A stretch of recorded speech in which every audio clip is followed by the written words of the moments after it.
On your mark, get set, and go.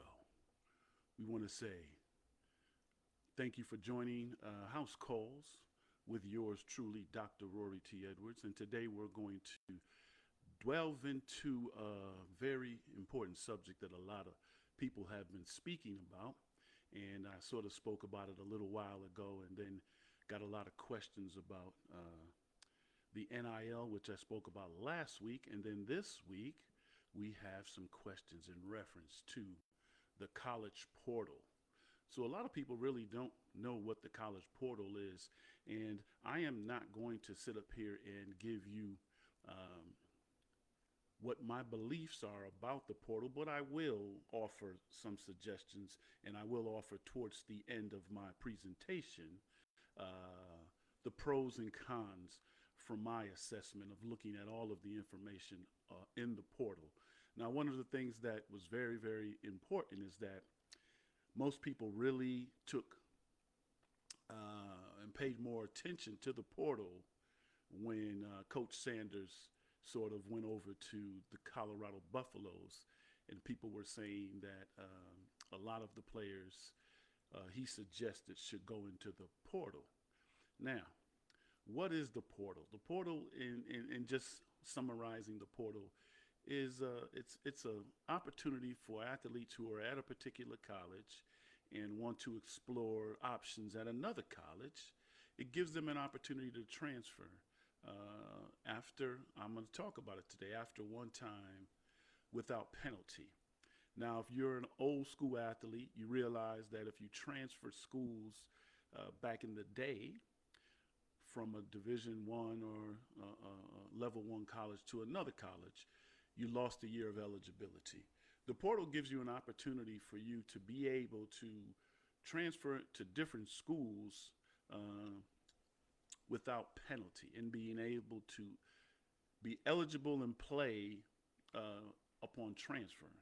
But what most people really don't realize is how the portal works. So let me just tell you some of the questions that were asked of me and that I want to share. So once again, you're listening to House Calls with yours truly, Dr. Rory T. Edwards, and we're talking today about the transfer portal. Now, the transfer portal permits athletes to place their name in an online database declaring their desire to transfer. Athletes enter this portal by informing their current school their desire to transfer. And then the school has 2 business days to enter the athlete's name into the database. So you have to go to your compliance officer and you have to submit your name and say that you're interested in being a part of the transfer portal. Now, what does that process look like? I'm going to go through the questions that you all asked me, and I'm going to give you the answers. And then I'm going to also talk about towards the end of this conversation, what does that do to high school athletes, right? Because we know that high school athletes are also competing for the opportunity to be accepted into colleges during the same time that the transfer portal may be going on for a particular sport. So what is that process? They have to submit a notification of transfer to a compliance administrator at their current school, who then has 2 business days to enter the information into the portal. So you go to the compliance officer, they enter your information in, and now other schools can look at you. One of the other questions was, do I lose my scholarship if I enter the transfer portal? Now, this is according to NC2A, that once a student enters the transfer portal, their current institution has the ability to cancel or reduce their scholarship for the upcoming academic year. This means that a student athlete may indeed lose their scholarship if they decide to enter the transfer portal. So your scholarship is no longer valid. Well, it could be. It depends on the institution. If the institution is willing to say that I want to invest and compete for that person's athletic ability, then I may retain their scholarship. But if you go into the portal and the school is accepting that, they may relinquish your scholarship and hold that for someone else. Now, one of the other things is we know in high school that there's a viewing period, and coaches can only talk to some of these individuals during that period. They want to know if you can talk to coaches before entering the transfer portal. While it's a violation to speak to coaches from different schools before entering the NC2A transfer portal, You are permitted to speak to student athletes and alumni at any time to gain a better understanding of the prospective program. So if you have a friend who's at another college and you played sports together and now you're interested in trying to reunite with them on that playing field, you can speak to them. But prior to entering your name into the college portal, you cannot have conversations with coaches. That's a violation of your NC2A eligibility.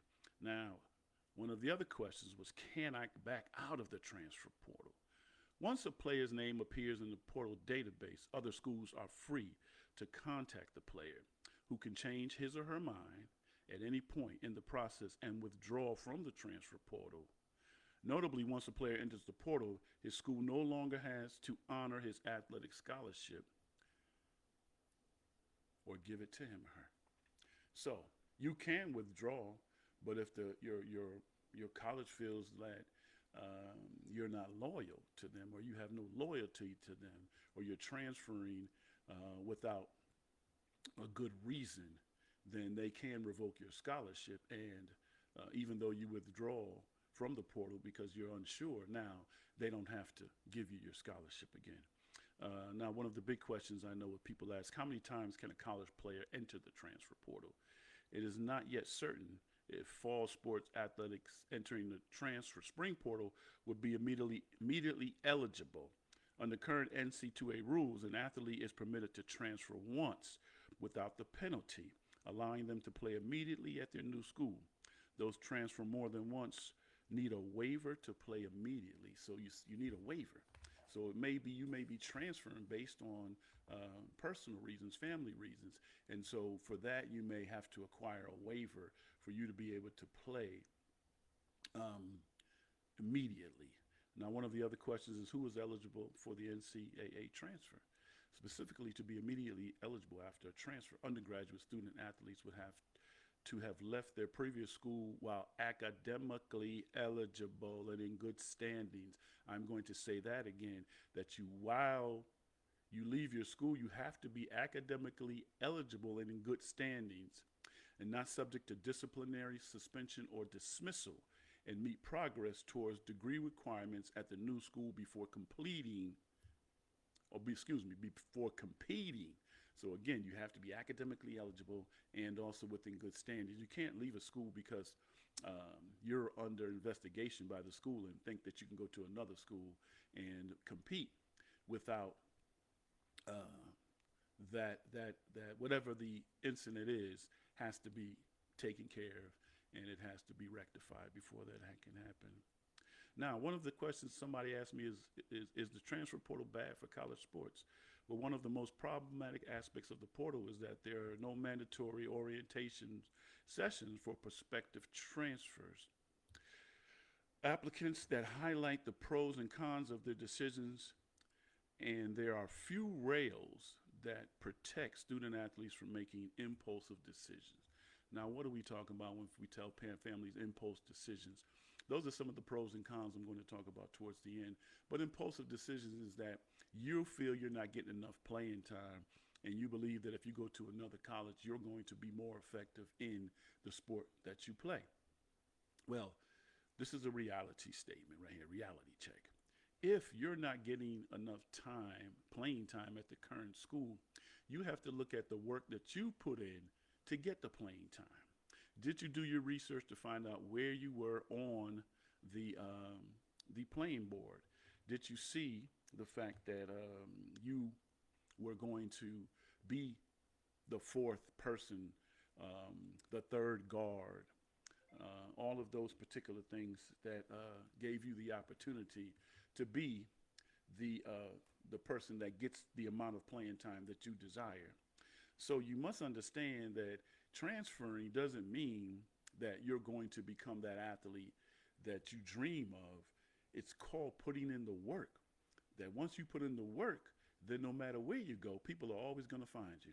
When I talk to some of these athletes I work with right now, they are looking at trying to go to big name schools. I said, but if you go to a big name school and you sit on the bench, all you have to say is that you're at a big name school. You're really not getting any highlights, any buckets, any touches, anything. So when you think about making a decision in the portal, you have to make the decision on what is my purpose for transferring. If it's going to be through athletics or academics, do they have the program that's going to give me the opportunity to pursue my academic dreams and academic aspirations? Also, will I be getting significant playing time that I require for me leaving that particular school? Now, there's another thing that I need for people to look up. I have it, but I'm not even going to talk about it in length because each sport has a transfer window that must be followed to start communication with other college programs. The transfer windows by seasons are followed by the NCAA Division One Board of Directors. So there's certain times for each sport that there's a window that you can transfer in. So you can't be in the middle of season and then get upset and say, well, I'm going to transfer and leave to a different school. That's just not going to happen. So you have to understand that there are some guidelines to the transfer portal, and it's best that you don't do it impulsively. And the other thing is that you talk to people who know about what they're doing. Now, I want to say this, and I want to say this respectfully as possible. Please don't talk to someone who really, really loves you, like one of your parents, and you say, well, I'm better than this person. Well, in the eyes of the coach, if you think you're better than this person, and in the eyes of the coach who's responsible for putting you on the field and also responsible for wins, if he doesn't see it or she doesn't see it, then all you're doing is living in an illusion world. And have you had the audacity to go up and ask your coach, what is it that I can do better to get more playing time? Not in an impulsive way and say, why am I not playing? Well, because maybe you're not producing. So if you're not producing in practice, you're definitely not going to get an opportunity to produce during the games. So understand that. What work are you putting in to make sure that you're getting the playing time at your current school? Now, what does that process have to do with high school athletes? Now, this was something that I had to research to find out. What is this process really going to do for helping high school athletes become more valued or devaluing high school athletes? Because we know schools are about to end. A lot of schools have their signing periods. There's individuals out there who are still looking for scholarships, but you got to remember that there's individuals who are in the portal who have college experience, and coaches may go to them because of the fact that they have college experience. And just because you are ranked as a 3, 4, 5 star, maybe 5 stars will get recruited first, but as you move down the level of stars, you may not get highly recruited as someone who's a 5 star. But let me read what it says. How's this going to have an effect on high school students? The recruiting process was already extremely competitive, but with the new implications of the NCAA transfer portal, it has made it even more competitive. High school juniors and seniors no longer have to worry about their peers in the same graduating class when looking for programs they want to compete for. To remain competitive, college coaches now must try to find the best talent in the portal, as student athletes with collegiate experience may be more prepared to make an immediate impact on a new team. It is imperative for high school student athletes with the interest of pursuing college athletics to be more proactive in their recruiting process. And that's one of the things we're probably going to talk about in the near future is how to be more competitive and more proactive in the recruiting process. How do you prepare yourself to be recruited? How do people look at you and recruit you? And how is it that you are going to be selected by the schools that you have aspirations to go to? And then how does that affect you choosing a school that you're also academically eligible to compete at? And that's one of the biggest things is most people don't realize. They think, well, my athletic ability is going to get me into a college, when in reality it's really not. It's going to be your academics and your athletics. So we got to look at that from a different perspective. Now, I'm going to end with my thoughts on the pros and the cons of the portal. Is the portal good for college athletes? Is the portal not good for college athletes? It's really not about my thoughts on if it's good for people or not. It's how you make a decision that's going to affect the remainder of your life. College, it's not just your college sports activity, it's making a decision on how it's going to affect your life, because these changes are definitely going to affect your life. not just your 4 years in college or your 5 years in college. It's going to affect your overall life choice of how you stay committed to things, how loyal are you to situations, or how much emphasis you put on working hard to get the outcomes that you believe you deserve. Now, what are some of the pros about it? Let's talk about that. Some of the pros are increased flexibility for athletes. It gives athletes an opportunity to say, well, I'm really not feeling this school, so I'm going to try another school that also recruited me, or I'm going to try a school that I've been doing some research on that fits into how my skills could benefit and also add value to that particular school. So it gives you increased flexibility and increased flexibility for athletes. Now, what's the next one? Opportunity for exposure. Well, if you go to a school that may give you more exposure and you're leaving a school that you don't get enough playing time, you got to realize that the exposure only comes from you being on the playing surface. So if you go to a second school and you're still not on the playing surface, your exposure is not going to get any more than what you had at the other school. So again, you got to realize it's the work that you put in. The motto of the Rory T. Edwards Group is you can't withdraw what you did not deposit. So going into another school, if you didn't deposit anything in the previous bank account at the school, you're definitely not going to have anything to withdraw at the new school. That's another pro. What is the other one? Recruit opportunities. It gives you a chance to put your name out there. It gives you a chance to see how people, if people are paying attention to you, if you did enough work for people to notice that you are of value and would like for you to be a part of their team and feel that you can fit in and make a contribution. So those are some of the things, recruiting opportunities. And also the fourth thing is empowerment of athletes. It gives you an opportunity to make your own decisions about where you play, where you pay, where you get paid, or how you academically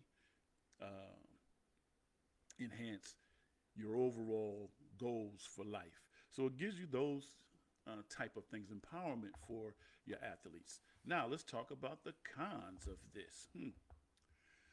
The cons are potential for instability, right?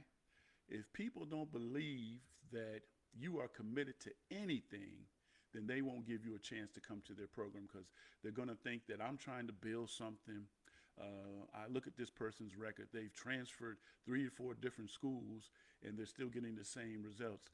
That is instability and it's not loyal. And a lot of people may say, I'm not willing to take a chance on this individual because it seems that they're looking for things that they can't produce themselves. So it provides a potential for instability. What's another con? Impact on team loyal and cohesion, right? If somebody sees you transfer quite a few times or you're constantly putting your name in the transfer portal and they're trying to build a team of cohesion and you're a person who transfers, they're thinking that if you don't get your way, you feel that you're entitled to something and you haven't put in the work, then you might leave again. So it breaks down the cohesion of what I'm trying to build as a coach. What is another con? There's pressure on athletes. If you put the pressure on yourself, it's not on pressure, it's pressure on yourself that if you're not producing, what they say, pressure busts pipes. So if you're not producing, that's the pressure you're putting on yourself. So the off time that you have, you need to put in the work. You need to find somebody who's going to get you the skills that you believe the coach told you at the previous place that you need to work on. All right, those are the things, the pressure to ask, educational disruption. You have to look at if you're leaving a school, the academic credits that you have, are they transferable to the other school?